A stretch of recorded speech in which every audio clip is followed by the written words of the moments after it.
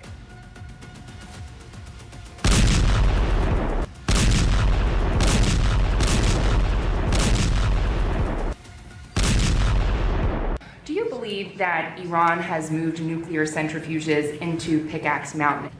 It doesn't mean anything unless they have the material. You're talking about the centrifuges. Yeah, it doesn't mean anything unless they have the material. They don't have. We follow the material. That's where the action is, and we'll be hitting that area probably pretty soon.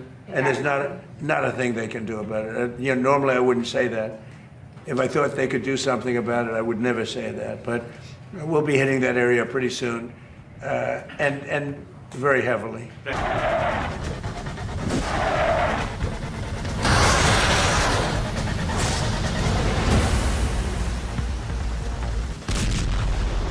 ये सच है कि Trump ने Iran पर B-2 बम वर्षक से हमला किया।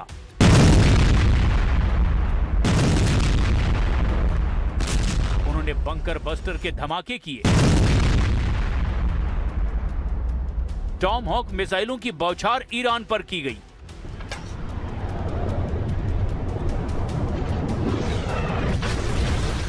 High मार्च से F-35 जेट से ईरान को पीटा गया।